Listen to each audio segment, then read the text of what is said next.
Assalamualaikum warahmatullahi wabarakatuh. Bertemu kembali kita dalam seri kuliah online dalam mata kuliah statistik penelitian pada pokok bahasan analisis komparatif TESTI.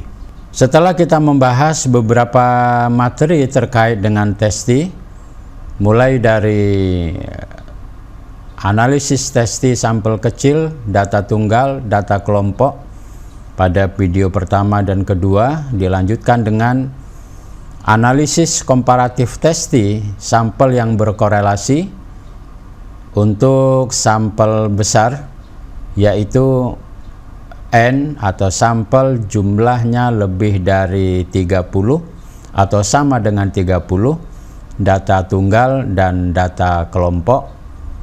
Kemudian pada video berikutnya juga sudah dibahas tentang bagaimana melakukan analisis komparatif dengan menggunakan TESTI sampel tidak berkorelasi untuk sampel kecil kurang dari 30 dan sampel besar lebih dari 30 atau sama dengan 30 untuk data tunggal maupun data kelompok. Pada video kali ini kita akan membahas tentang analisis komparatif TESTI sampel yang tidak berkorelasi untuk sampel besar N lebih atau sama dengan 30 dengan data kelompok. Pada prinsipnya, untuk melakukan analisis komparatif dengan menggunakan TESTI, data kelompok dengan data tunggal pada prinsipnya sama.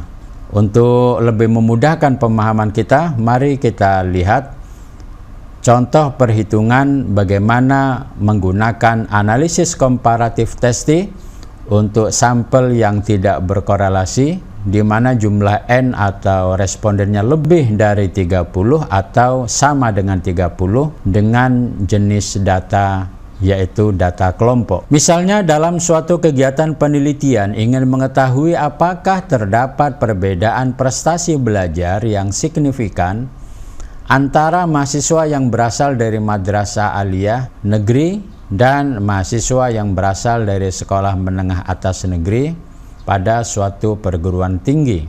Penelitian dilakukan terhadap 100 mahasiswa sebagai respondennya.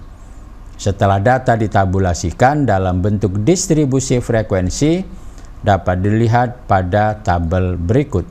Ini adalah tabel nilai mahasiswa dari madrasah aliyah negeri, data dalam bentuk data interval, di mana interval yang digunakan adalah interval 3, yaitu 75, 76, 77, di mana dalam satu unit interval ini terdapat 3 macam skor atau ada 3 macam nilai. Begitu juga interval kedua, ketiga, keempat sampai kelima, di mana frekuensi dari masing-masing interval adalah 75 sampai 778, 15 sampai 1. Kemudian ini adalah distribusi frekuensi untuk variabel Y. Intervalnya juga menggunakan interval 3, 78, 79, 80, frekuensinya ada 2. Kemudian 75 sampai 77 ada 5 dan seterusnya sampai interval 51 sampai 53 frekuensinya adalah 5. Penelitian dilakukan untuk menguji hipotesa nihil yang berbunyi tidak terdapat perbedaan prestasi belajar mahasiswa dari MAN dan SMA negeri pada suatu perguruan tinggi. Proses analisis dilakukan dengan menggunakan TESTI, adapun langkah-langkahnya adalah sebagai berikut. Yang pertama adalah menyiapkan T observasi atau T hitung untuk melakukan perhitungan harga T observasi. Yang pertama adalah menyiapkan tabel perhitungan variabel X seperti ini. Pada prinsipnya sama dengan analisis untuk sampel besar dengan variabel yang berkorelasi, yaitu untuk mencari mean dan juga mencari standar deviasi. Ini intervalnya sudah ada, kemudian frekuensinya juga sudah ada. Lalu melakukan mean terkaan. Mean terkaan ditempatkan pada interval 63 sampai 65. Di sini mean terkaannya berarti pada frekuensi 14. Lalu yang sejajar dengan frekuensi 14 atau X1 pada interval 63, 65, 0. Fx aksennya juga ditempatkan angka 0. Kemudian Fx aksen pangkat 2 juga 0. Kemudian dibikin nomor urut 1, 2, 3, 4 positif. Kemudian ke bawah 1, 2, 3, 4, 5 juga berurutan bertanda negatif. Lalu kolom Fx aksen dikalikan F 8 kali X aksen 4, 32, kemudian 15 kali 3, 45 dan seterusnya. Jumlahnya adalah 85. Ini adalah sigma Fx aksen.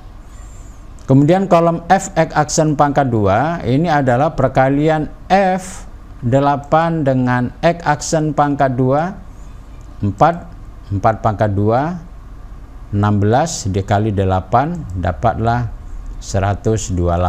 Begitu juga seterusnya sampai ke bawah, lalu dijumlahkan dapatlah 491. Ini merupakan Fx aksen pangkat 2.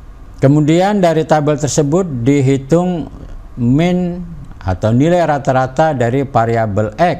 Ini cara mencarinya. Ini rumusnya. Mx mean terkaan ditambah intervalnya adalah 3. Ini angka-angkanya dimasukkan. Lalu dapatlah mean X-nya 66,55. Jadi 66,55 adalah nilai rata-rata. Kemudian standar deviasi. Ini rumusnya.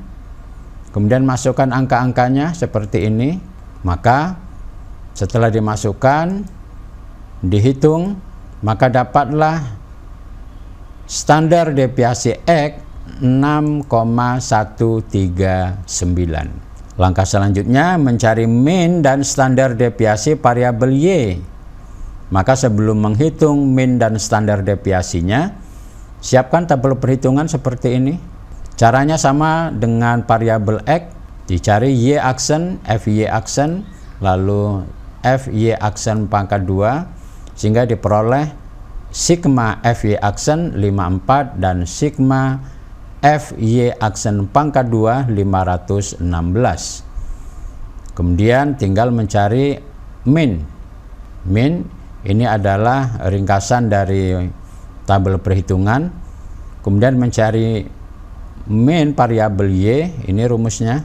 Kemudian masukkan angka-angkanya, dapatlah mean Y 65,38. Kemudian dihitung standar deviasi Y-nya, masukkan angka-angkanya, ini angka-angkanya, maka diperolehlah SDY sama dengan 6,619. Setelah diperoleh mean dan standar deviasi pada variabel X dan variabel Y, langkah selanjutnya adalah masukkan ke dalam rumus nilai T observasi. Ini rumusnya.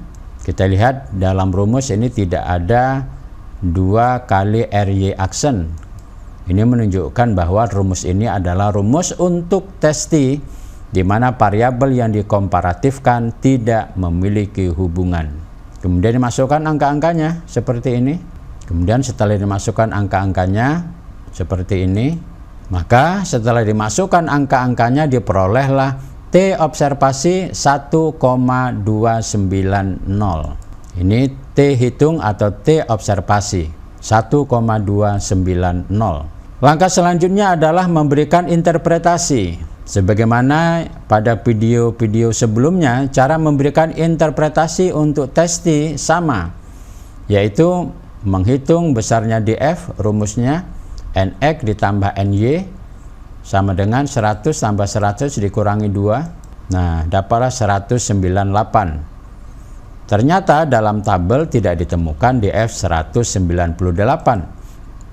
Oleh karena itu, digunakan DF yang mendekati.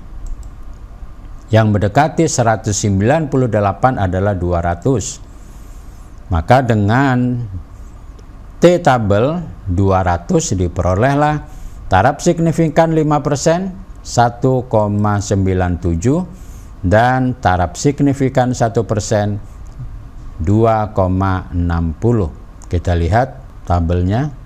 Ini adalah tabel nilai T untuk taraf signifikan 5% dan 1%. Kita lihat DF di sini. Ini DF 200. Kita lihat ke bawah. Ini DF 200. DF 200 dengan taraf signifikan 5% 1,97. Ini kemudian 1% 2,60. Ini. Langkah selanjutnya adalah membandingkan T observasi dengan T tabel. Dengan T observasi 1,290 berarti lebih kecil dari T tabel baik pada taraf signifikan 5% maupun pada taraf signifikan 1%. Jadi 1,290 lebih kecil dari 1,97 dan lebih kecil dari 2,60. Dengan demikian maka hipotesis nihil yang mengatakan tidak terdapat perbedaan antara variabel X dan variabel Y dapat diterima. Kesimpulan dari hasil analisis adalah tidak terdapat perbedaan yang signifikan antara prestasi belajar mahasiswa yang berasal dari MAN dan yang berasal dari SMA negeri pada suatu perguruan tinggi. Oleh karena itu, perguruan tinggi ini dapat menerima calon mahasiswa baik dari MAN maupun dari SMA negeri. Karena ternyata asal sekolah tidak mempengaruhi prestasi belajar mereka sewaktu belajar di perguruan tinggi. Demikian pembahasan tentang analisis komparatif tes T sampel besar N lebih besar atau sama dengan 30 untuk sampel atau untuk variabel yang tidak berkorelasi. Data yang digunakan adalah data kelompok atau data interval. Jadi teknik analisis proses perhitungan tes T-nya menggunakan teknik data kelompok atau data interval. Demikian pembahasan kita kali ini, mudah-mudahan memberi manfaat. Sampai jumpa pada materi berikutnya pada mata kuliah statistik untuk penelitian. Terima kasih, lebih dan kurang mohon maaf. Sampai jumpa. Billahi taufiq wal hidayah. Assalamualaikum warahmatullahi wabarakatuh.